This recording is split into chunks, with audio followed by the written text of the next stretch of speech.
GOP governor, how the election results in Virginia are sending shockwaves across the country. Capitol Hill reaction. Republicans celebrate victories in other key races, too. Questionable event. A Catholic college gets grief for uplifting Planned Parenthood. And spirit of gentleness. Pope Francis offers advice to the faithful. On EWTN News Nightly for Wednesday, November 3rd, 2021.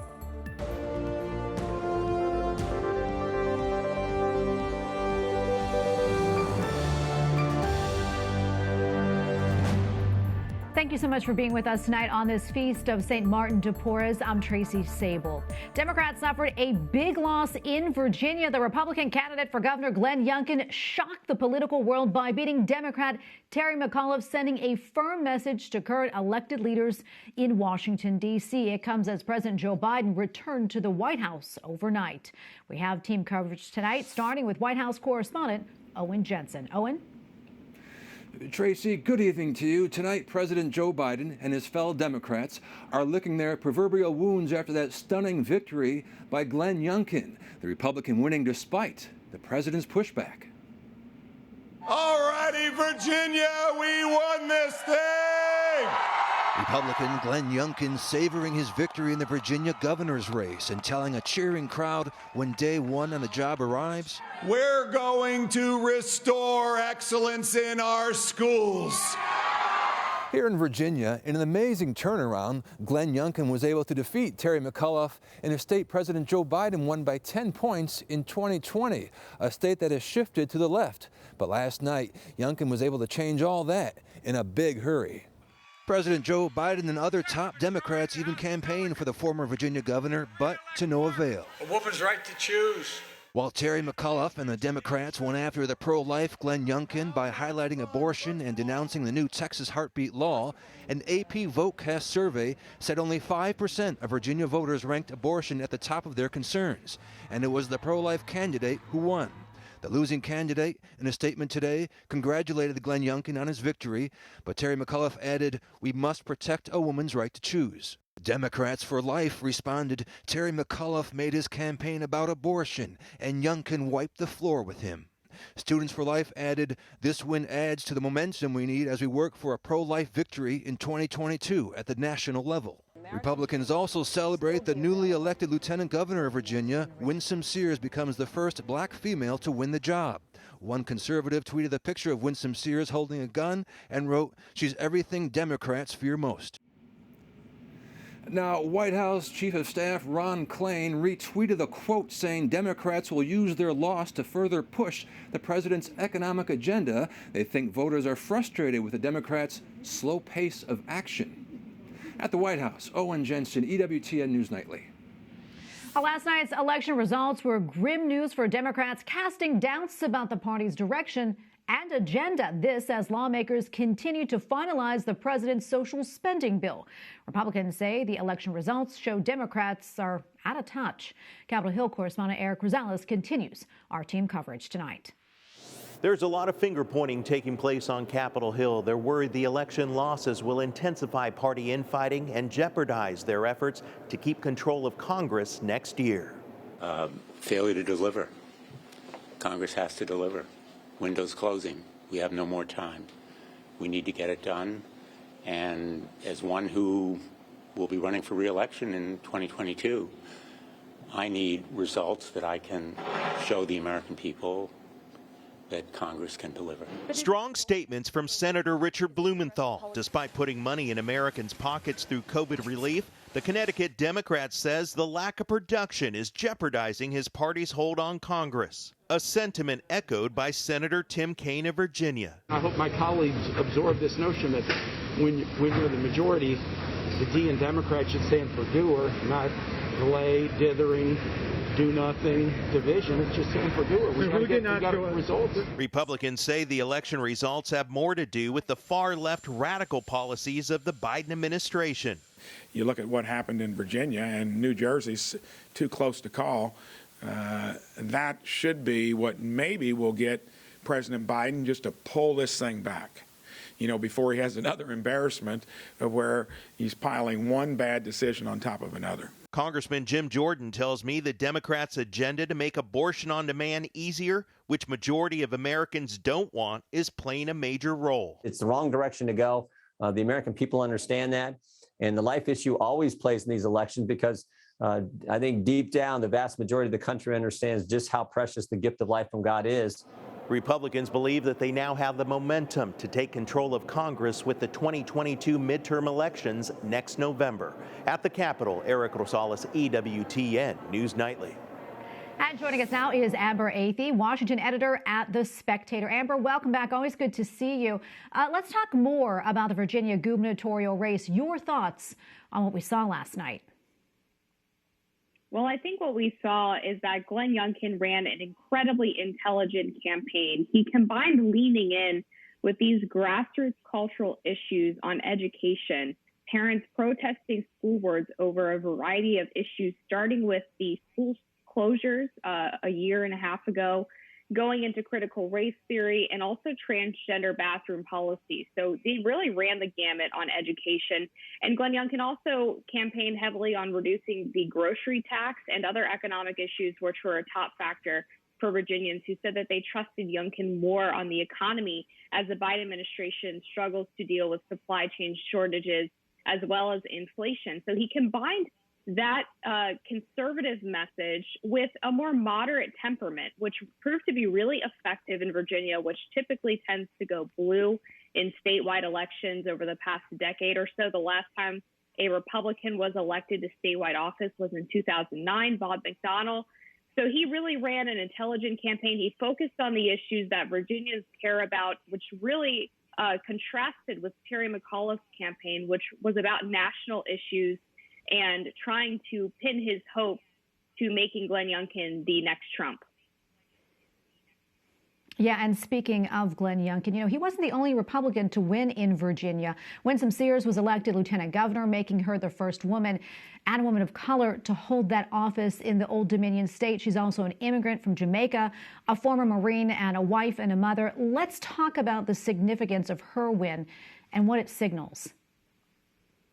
It is certainly historic, as well as the attorney general race, where you have the first Latino elected to that office in Jason Miyares. And unfortunately, their stories have really gone untold by the larger media, even as they were reporting on other historic wins for people of color in some of these races across the country, because they don't fit the politics of what the media likes to envision when they see these historic wins. So Winsome Sears and Jason Miyares are really a sign of progress in our country. And it's especially, I think, interesting that they campaigned very heavily against critical race theory as the left tried to say that opponents of it were racist. Yeah, and switching gears just a little bit, going up I-95, you know that New Jersey also held its gubernatorial race, but as of last night and earlier today, it was still too close to call, and as of this interview. The race, though, a lot of people saw this race as current Governor Phil Murphy as the clear winner here. Let's talk about what we're seeing right now. It is very surprising that that race is as close as it has been, and the fact that we still don't have a winner is pretty shocking. No one predicted this, and I think what we're seeing really is pandemic fatigue, and this played a role in Virginia as well, where COVID became a less and less important issue for voters, and they were less likely to go with the Democrat on those issues. Phil Murphy notoriously oversaw one of the strictest lockdowns across the country and saw revolts, grassroots campaigns from small business owners and parents over those issues as well. So the pandemic is still going to play a part, but just not in the way that Democrats would hope, because people really are trying to return to normalcy, especially since every adult is able to get the vaccine at this point. Yeah, and before I let you go, I want to talk about Minnesota and Minneapolis. Voters rejected the provision there to lower the police force and replace it with a Department of Safety. Do you see this as a rebuke on defunding the police? What more can you say about that? It is a huge rebuke. That, combined with the city attorney race in Seattle, where a former Democrat switched parties and ran as a Republican to oppose her former colleague who supported defunding the police. And then in Minneapolis, you have that referendum. That is a clear signal that even in liberal urban cities, people still want police protection. And across the country, really what you saw with all of these close races, as well as the win in Virginia, is that voters are rejecting progressive policies and they want a return to the America that they know and love. And that's going to be a huge problem for Democrats in Congress as they try to push through this $1 trillion infrastructure and reconciliation package. Well, Amber, we have to leave it right there. Thank you, as always, for your time and analysis. We always appreciate it. Thank you. Capitol Hill is mourning the passing of Jean Rounds, the wife of South Dakota Senator Mike Rounds. Jean Rounds had fought an aggressive cancer since 2019.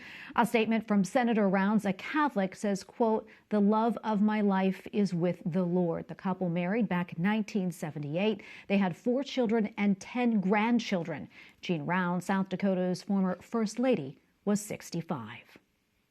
The Supreme Court heard oral arguments today in the first major gun case in more than a decade. At odds is a New York law that says people must show proper cause in order to get a license to carry a concealed handgun in public. Those who advocate for gun regulations fear the Supreme Court, which is comprised of a conservative majority, will use this case to expand Second Amendment rights. Coming up, state of emergency. What's leading to growing concern overseas? And report from Rome.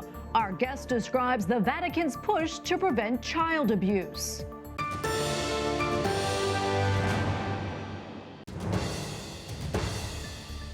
12 bishops in Mexico are being investigated for allegedly covering up cases of sexual abuse of minors and vulnerable adults. Some of the probes have been sent to the Vatican. Others are still being considered in Mexico.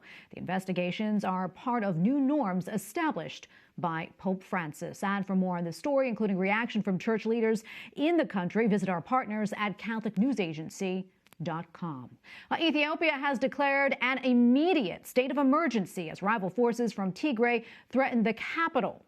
The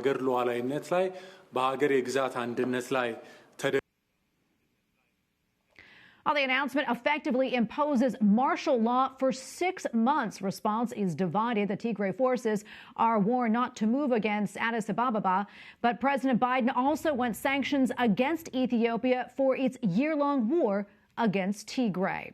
Well, Yahoo Incorporated has stopped its services in China. Yahoo is the latest high-profile U.S. tech company to stop operations as Beijing eliminates data privacy protections. U.S. lawmakers had criticized Yahoo in 2007 after it exposed 2 dissidents who were eventually imprisoned.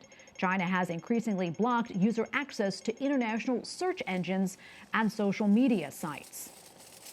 虽然我们的交通距离遥远，但是 The premier of Taiwan tells the chairman of a European delegation today that his island's democracy is under direct threat from Beijing's authoritarian government. 13 EU members are visiting Taiwan to confer on regional security issues.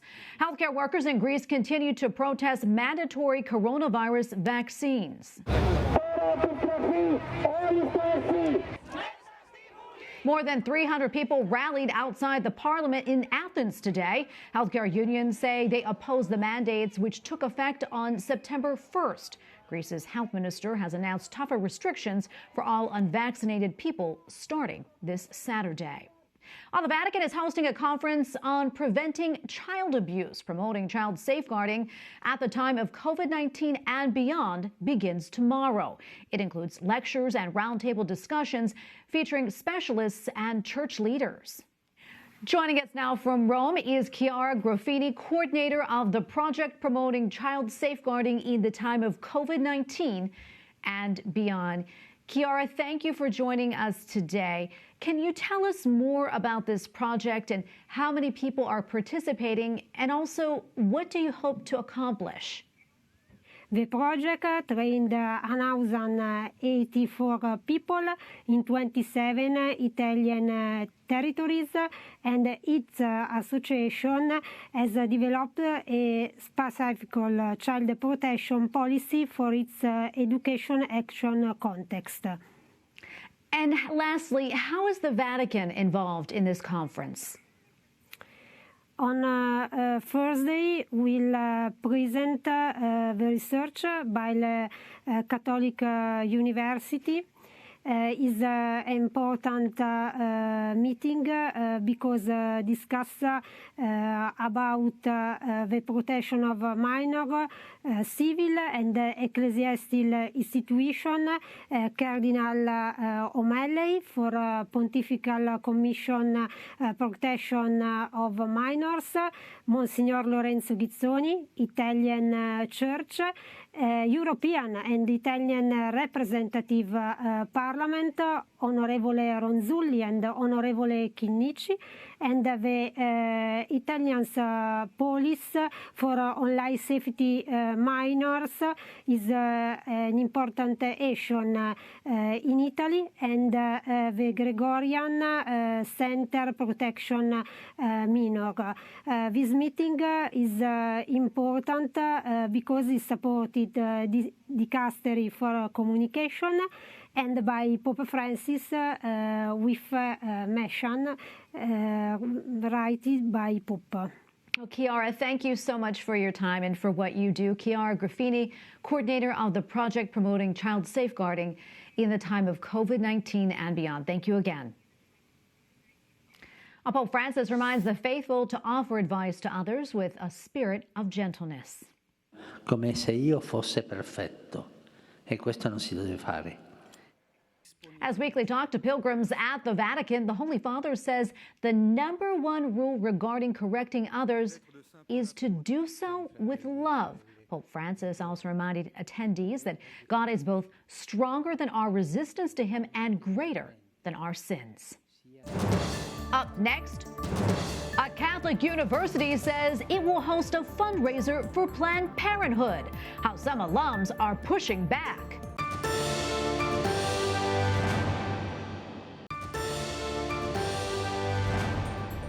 In Kansas, the Catholic Diocese of Wichita has placed a priest on administrative leave following an allegation of abuse from 1996. Father Michael Shem will be restricted from offering sacraments or preaching while the investigation proceeds. A conservative Christian school has canceled a talk by a Pulitzer Prize-winning author over his ties to Planned Parenthood. Samford University in Alabama has booked John Meacham as part of the festivities for its new president. The school then canceled the lecture after it emerged that Meacham had appeared at Planned Parenthood events. Meantime, Loyola Marymount University, a Catholic institution in California, is hosting a fundraiser where the proceeds go to Planned Parenthood. In protest of the decision, pro-lifers sent a petition to the university's president asking him to cancel the event because Planned Parenthood is the largest abortion provider in the nation. And joining us now is Samantha Stephenson, who sent the petition to LMU's president. She is also host of the Catholic Bioethics podcast, Brave New Us, and author of an upcoming Catholic Guide to the Bioethics of Motherhood and Reproduction. Samantha, welcome. Great to see you. You're an alum of Loyola Marymount. What was your reaction when you heard a group at the university was going to hold an event and a fundraiser for Planned Parenthood? Just disbelief and deep disappointment. I reached out to the group to see if, it's possible that maybe they didn't understand what Planned Parenthood stood for or how that would be received on campus. But as a group that calls themselves LMU Women in Politics, it's doubtful. They probably understood what they were doing. I didn't receive a response, so that's when I went forward with talking to the administration about it.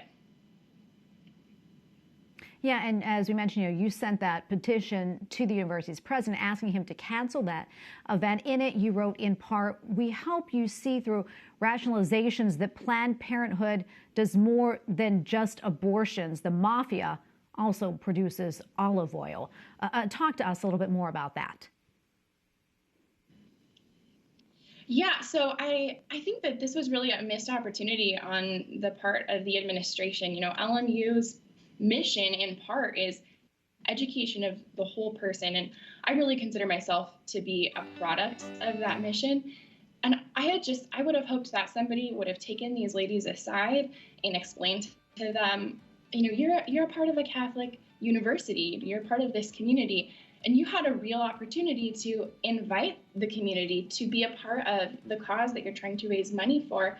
If you want to work for women's advancement, there are so many more worthy organizations that aren't implicated in things that directly undermine the value of human life. And I wish that somebody would have helped them imagine a different way of doing politics that isn't divisive and that could have built bridges within the community that they are part of and that they're coming to for their education. Yeah, and you mentioned this event is being sponsored by Women in Politics, but as I understand it, the school says it's not a university-sponsored event. What more do you know about that? So I think that the university is taking a position that this is a free speech issue. And if it were a free speech issue, I could understand. But the reality is that it's not. It's not an event. It's not an academic event. It's not a debate. There's no dialogue. There's no discussion at all, as far as I can tell from the promotions for the event. It's a fundraiser that is including dinner and dancing.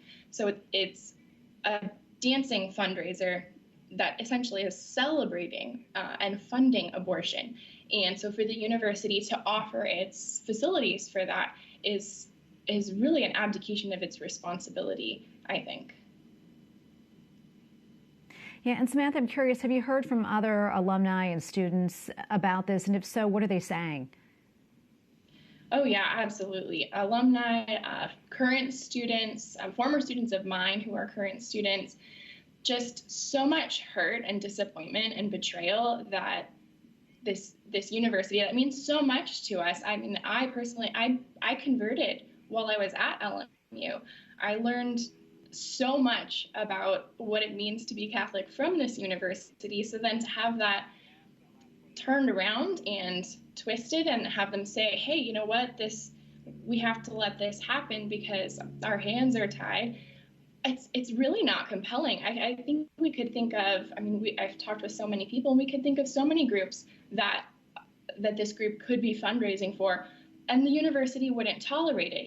If the funds were going to any number of organizations that support causes that are in violation of human dignity, the university would say, oh, I'm sorry, you can't use our facilities for that. Please host your event off campus. And it's really sad that they're not willing to do that for the unborn.